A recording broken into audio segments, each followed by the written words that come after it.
दोस्तों नमस्कार, हाजिर है एक बार फिर से आज की बड़ी और ताजा खबरों में। आपको बता दें कि मानवाधिकार आयोग ने मोदी सरकार समेत 4 राज्यों से किसान आंदोलन पर मांगी रिपोर्ट। वहीं असदुद्दीन ओवैसी ने पीएम मोदी पर बोला जोरदार हमला, बोले तालिबान को आतंकी घोषित क्यों नहीं करते पीएम मोदी। वहीं अखिलेश यादव ने योगी आदित्यनाथ के बुलडोजर वाले बयान पर बोला जोरदार हमला, बोले अपना चुनाव चिन्ह बदलकर बीजेपी को बुलडोजर रख लेना चाहिए। वहीं रद्द होगा ममता बनर्जी का नामांकन, भाजपा के चुनावी एजेंट ने की शिकायत, मुख्यमंत्री ने छुपाए खुद पर आपराधिक मामले। वहीं घर की सुरक्षा से लेकर देश की सीमाओं की रक्षा तक अलीगढ़ में पीएम मोदी ने फूंका चुनावी बिगुल। वहीं विपक्ष पर जमकर बरसे पीएम मोदी, बोले पहले गुंडे माफियाओं की चलती थी लेकिन अब वो सलाखों के पीछे हैं। वहीं यूपी में माफिया राज वाले पीएम मोदी के बयान पर भड़के अखिलेश यादव, बोले बीजेपी झूठ बोलने का ट्रेनिंग सेंटर। वहीं नसरुद्दीन साहनी की अब्बा जान वाले बयान की निंदा, बोले योगी आदित्यनाथ हमेशा उगलते हैं जहर। वहीं कांग्रेस सांसद राहुल गांधी ने योगी आदित्यनाथ पर बोला जोरदार हमला, बोले जो नफरत करे वो योगी कैसा। वहीं जेडीयू के अध्यक्ष लल्लन सिंह का बड़ा ऐलान, बोले बीजेपी संग बात बनी तो ठीक वरना यूपी में अकेले लड़ेंगे चुनाव। वहीं ओम प्रकाश चौटाला की रैली में शामिल होगी जदयू, लल्लन सिंह ने दिल्ली में किया बड़ा ऐलान। वहीं यूपी में किसी से गठबंधन नहीं करेगी आम आदमी पार्टी, मनीष सिसोदिया बोले राम के सहारे सबका होगा बेड़ा पार। वहीं गुजरात के बाद अब हिमाचल में भी मुख्यमंत्री बदलने की तैयारी में भाजपा, जयराम ठाकुर दिल्ली तलब। और भी बड़ी खबरों को जानने के लिए वीडियो को लाइक कर दें, चैनल को सब्सक्राइब कर लें और घंटी बटन जरूर दबा दें। वहीं पहली बड़ी खबर है, मानवाधिकार आयोग ने मोदी सरकार समेत 4 राज्यों से किसान आंदोलन पर मांगी रिपोर्ट। यह आपको बता दें कि राष्ट्रीय मानवाधिकार आयोग ने मोदी सरकार, हरियाणा सरकार, दिल्ली सरकार, राजस्थान सरकार और यूपी सरकार को नोटिस जारी करा किसान आंदोलन की स्थिति पर रिपोर्ट मांगी है। ऐसा इसलिए क्योंकि राष्ट्रीय मानवाधिकार आयोग को शिकायत मिली है कि सिंघू बॉर्डर के आसपास छोटी बड़ी 9000 फैक्ट्रियां हैं और फैक्ट्री मालिकों को काफी दिक्कतें हो रही हैं क्योंकि उनके रॉ मटेरियल के ट्रक उनकी फैक्ट्री तक नहीं पहुंच पा रहे। प्रमुख हाईवे किसान आंदोलन की वजह से बंद हैं और गांव के अंदर के पतले रास्ते खराब हो गए हैं जिसके कारण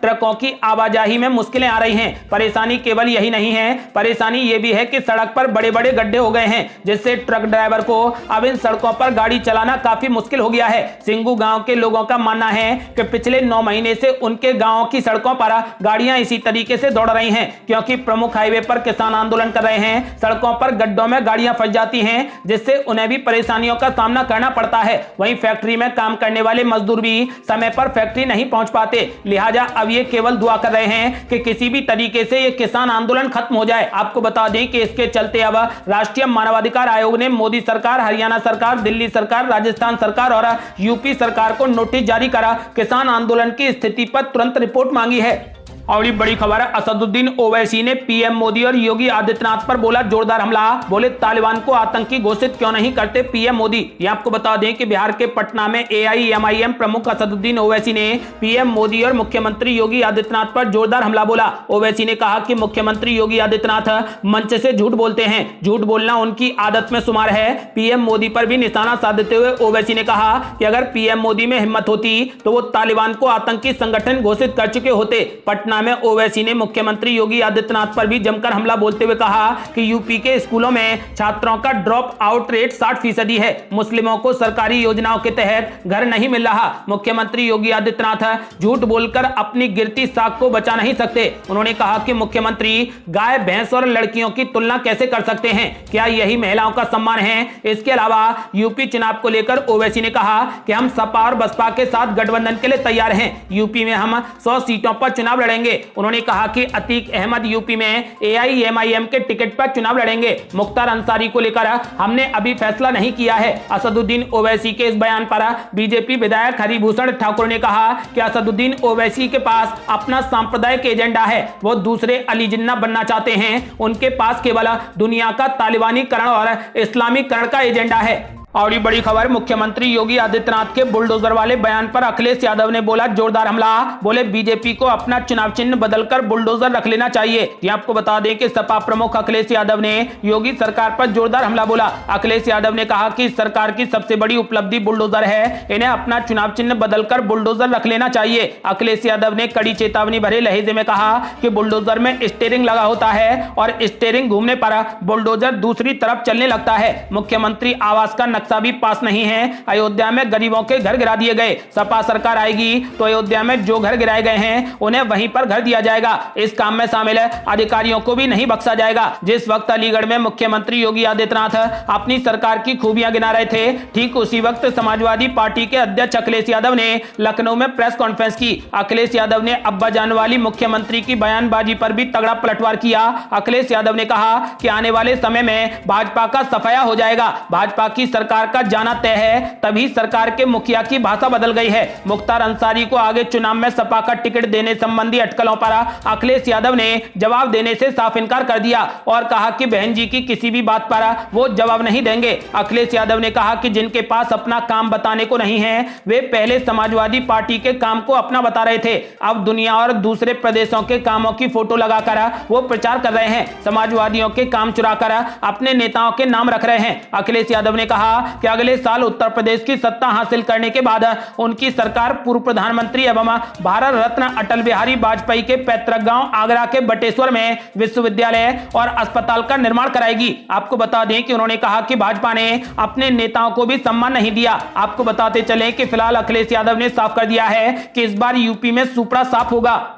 और ये बड़ी खबर, रद्द होगा ममता बनर्जी का नामांकन। भाजपा के चुनावी एजेंट ने की शिकायत, मुख्यमंत्री ने छिपाए खुद पर दर्ज आपराधिक मामले। ये आपको बता दें कि पश्चिम बंगाल में इसी महीने होने वाले उपचुनाव काफी अहम होने जा रहे हैं। खासकर मुख्यमंत्री ममता बनर्जी के भवानीपुर से लड़ने के ऐलान के बाद ये चुनाव और भी ज्यादा दिलचस्प हो गए हैं। बंगाल का मुख्यमंत्री बने रहने के लिए ममता का अपनी पारंपरिक भवानीपुर सीट से जीतना जरूरी है, वरना वे विधायक न बन पाने के चलते मुख्यमंत्री नहीं रह पाएंगी। इस बीच भाजपा ने ममता बनर्जी को मुख्यमंत्री पद से हटाने की कोशिशें शुरू कर दी हैं। उनके खिलाफ प्रियंका टिब्रेवाल को उतारने के बाद अब भाजपा के एक एजेंट ने चुनाव आयोग से ममता बनर्जी का नामांकन रद्द करने की मांग की है। भवानीपुर विधानसभा से भाजपा उम्मीदवार प्रियंका टिब्रेवाल के चुनावी एजेंट ने यहां के रिटर्निंग अफसर को चिट्ठी लिखकर ममता बनर्जी के नामांकन पर आपत्ति जताई है। उन्होंने कहा कि ममता बनर्जी ने जो हल्फनामा दाखिल किया है उसमें उन्होंने अपने ऊपर चल रहे 5 आपराधिक मामलों का जिक्र नहीं किया है। भाजपा एजेंट सजल घोष ने अपनी चिट्ठी में उन मामलों का भी जिक्र किया है और बताया है कि उन पर कहां-कहां केस दर्ज हैं। आपको बता दें कि चिट्ठी में जो जानकारी दी गई है उसके मुताबिक ममता बनर्जी पर असम के 5 अलग-अलग थानों में केस दर्ज हुए थे।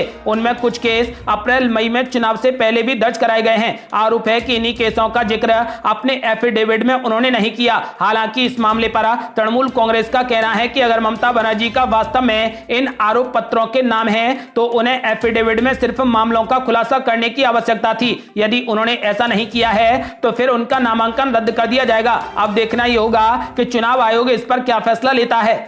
और ये बड़ी खबर, घर की सुरक्षा से लेकर देश की सीमाओं की रक्षा तक अलीगढ़ में पीएम मोदी ने फूंका चुनावी बिगुल। ये आपको बता दें कि प्रधानमंत्री नरेंद्र मोदी ने मंगलवार को उत्तर प्रदेश स्थित अलीगढ़ में एक सभा को संबोधित किया। इस दौरान पीएम मोदी ने यूपी की पूर्ववर्ती सरकारों पर निशाना साधा तो अप्रत्यक्ष तौर पर किसान आंदोलन पर भी टिप्पणी की। पश्चिमी यूपी के किसानों को साधने के लिए पूर्व प्रधानमंत्री चौधरी चरण सिंह का जिक्र करते हुए पीएम मोदी ने छोटी जोत वाले किसानों को ताकत देने की बात की। इसके साथ ही उन्होंने राजा महेंद्र प्रताप सिंह यूनिवर्सिटी का शिलान्यास कर दिया। मोदी ने इससे पहले औद्योगिक गलियारे के अलीगढ़ नोड के मॉडल का भी निरीक्षण किया। उन्होंने कहा कि इससे थल, वायु, जल और अर्धसैनिक बलों के जवानों को ताकत मिलेगी। इस मौके पर उत्तर प्रदेश की राज्यपाल आनंदीबेन पटेल और मुख्यमंत्री योगी आदित्यनाथ भी उपस्थित थे। यह विश्वविद्यालय अलीगढ़ की कोल तहसील की 92 एकड़ से ज्यादा जमीन में बनाया जाएगा। आपको बता दें कि अलीगढ़ मंडल के 395 महाविद्यालयों को इससे संबद्ध किया जाएगा। विश्वविद्यालय के प्रशासनिक भवन, शैक्षणिक भवन,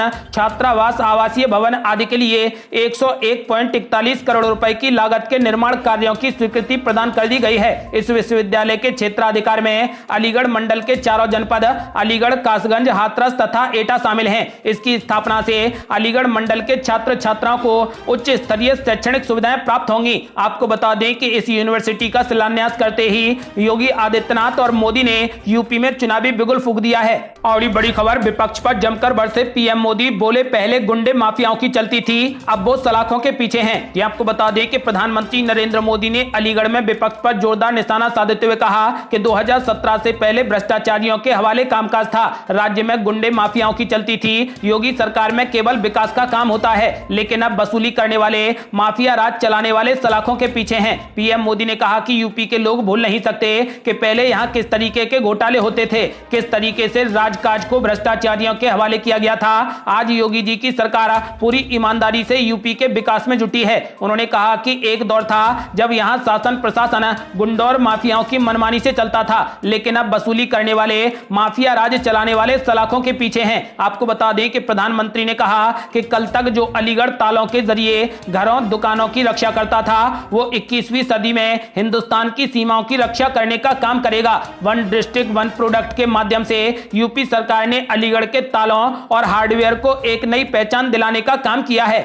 और ये बड़ी खबर, यूपी में माफिया राज वाले पीएम मोदी के बयान पर अखिलेश यादव ने बोला जोरदार हमला, बोले बीजेपी झूठ बोलने का ट्रेनिंग सेंटर। ये आपको बता दें कि उत्तर प्रदेश के पूर्व मुख्यमंत्री और सपा मुखिया अखिलेश यादव ने मंगलवार को प्रेस कॉन्फ्रेंस की। इस दौरान उन्होंने भारतीय जनता पार्टी और पीएम नरेंद्र मोदी पर जमकर हमला बोला। अखिलेश यादव ने दावा कर दिया है कि उत्तर प्रदेश में इस बार अगली सरकार समाजवादी पार्टी की बनेगी। इस मौके पर उन्होंने बसपा और बीजेपी से आए कई नेताओं को सपा में शामिल करा दिया। अखिलेश यादव ने कहा कि सपा का लगातार बढ़ता जा रहा है, आने वाले दिनों में यूपी से बीजेपी का सुपड़ा साफ हो जाएगा। उन्होंने कहा कि बीजेपी की सरकार का जाना निश्चित है, इसलिए सरकार के मुखिया की भाषा भी बदल गई है। उनकी भाषा इसलिए बदल गई है क्योंकि यूपी की जनता बदलाव चाहती है। अखिलेश यादव ने पीएम मोदी के पिछली सरकारों में गुंडाराज के भाषण पर कहा कि मैंने उनका भाषण तो नहीं सुना, लेकिन आप लोगों ने कहा कि यह पीएम मोदी ने कहा है, तो मैं उनसे कहना चाहता हूं कि गृह विभाग का डेटा मंगवा लें और देख लें कि बीजेपी की सरकार में कितना अपराध है। लूट डकैती की हत्याएं, रेप सबसे ज्यादा यूपी में इस समय हो रहे हैं। उन्होंने कहा कि यूपी सरकार ने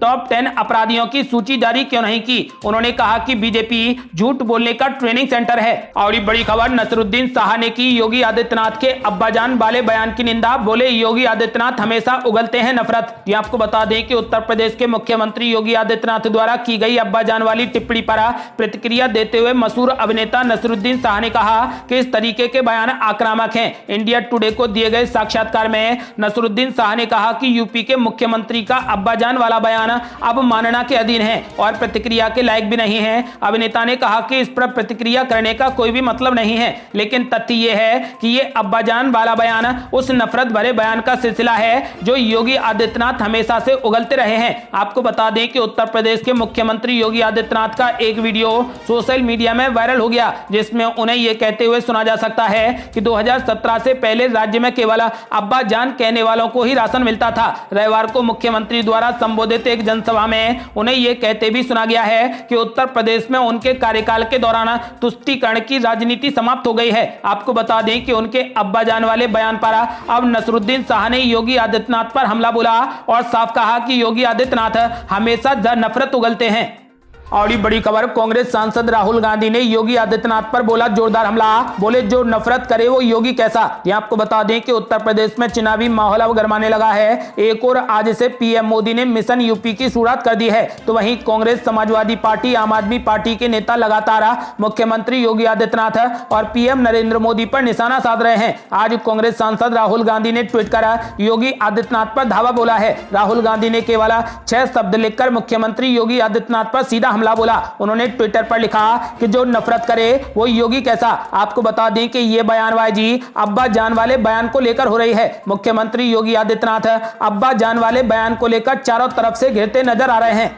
और बड़ी खबर, जेडीयू के अध्यक्ष ललन सिंह का बड़ा ऐलान, बोले बीजेपी के साथ बात बनी तो ठीक, वरना यूपी में अकेले लड़ेंगे चुनाव। ये आपको बता दें कि उत्तर प्रदेश में अगले साल होने वाले विधानसभा चुनाव से पहले सभी बड़े राजनीतिक दल अपनी तैयारियों में जुटे हैं, तो वहीं दूसरे राज्यों के कई अन्य दल भी यूपी में चुनाव लड़ने की योजना बनाने लगे हैं। बिहार में एनडीए में सहयोगी और सत्तारूढ़ जनता दल यूनाइटेड यानी जेडीयू ने कहा कि अभी किसी भी जगह एनडीए से कोई बात नहीं हुई है। अगर एनडीए के साथ सहमति बन जाती है तो उत्तर प्रदेश और मणिपुर में मिलकर लड़ेंगे, नहीं तो पार्टी दोनों राज्यों में मजबूती के साथ अकेले दम पर चुनाव लड़ेगी। जनता दल यूनाइटेड के अध्यक्ष ललन सिंह ने कहा कि राष्ट्रीय राजनीति में पार्टी के नेता नीतीश कुमार की अलग पहचान है। आने वाले समय में जिन राज्यों में चुनाव होने जा रहे हैं वहां पार्टी की पहली कोशिश है कि एनडीए के गठबंधन में ही चुनाव लड़ा जाए, लेकिन यदि ऐसा नहीं होता है तो पार्टी की पूरी तैयारी है कि वो अकेले दम पर चुनाव लड़ेगी, खासकर उत्तर प्रदेश और मणिपुर में। आपको बता दें कि फिलहाल जेडीयू ने ऐलान कर दिया है कि यदि बीजेपी ने उसके साथ गठबंधन नहीं किया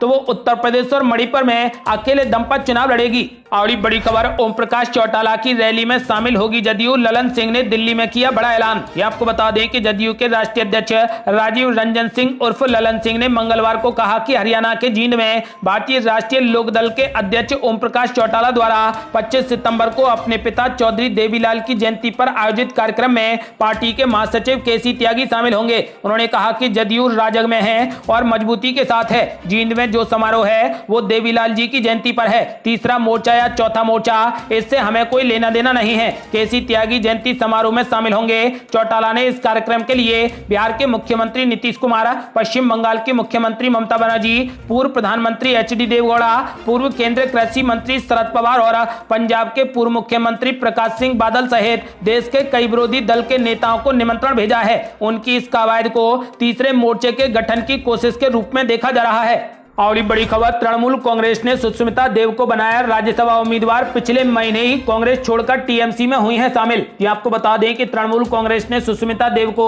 राज्यसभा उम्मीदवार के तौर पर नामित कर दिया है। सुष्मिता देव पिछले महीने ही कांग्रेस छोड़कर तृणमूल कांग्रेस में शामिल हुई हैं। राज्यसभा के लिए उम्मीदवार बनाए जाने की घोषणा करते हुए टीएमसी के ट्विटर हैंडल से कहा गया है कि ममता बनर्जी का महिलाओं को सशक्त करने और राजनीति में उनकी अधिकतम भागीदारी सुनिश्चित करने के दृष्टिकोण से समाज को और हासिल करने में मदद मिलेगी। पश्चिम बंगाल से तृणमूल कांग्रेस की नेता मानस रंजन भुइया के इस्तीफे के बाद खाली हुई राज्यसभा की एक सीट के लिए सुष्मिता देव को उम्मीदवार बनाया गया है। आपको बता दें कि सुष्मिता देव फिलहाल त्रिपुरा में पार्टी की जड़ों को मजबूत करने का काम कर रही हैं। सुष्मिता देव के पिता त्रिपुरा से सांसद रहे हैं, ऐसे में उन्हें वहां के बारे में अच्छी खासी जानकारी है, जिसका फायदा टीएमसी लेना चाहती है। इसके साथ ही टीएमसी सुष्मिता देव के संसदीय और संगठन के अनुभव का फायदा भी उठाना चाहती है। टीएमसी में शामिल होने से पहले असम के सिलचर से लोकसभा सदस्य रही सुष्मिता देव अखिल भारतीय महिला कांग्रेस की अध्यक्ष थी। सुष्मिता देव के पिता संतोष मोहन देव कांग्रेस के वरिष्ठ नेता थे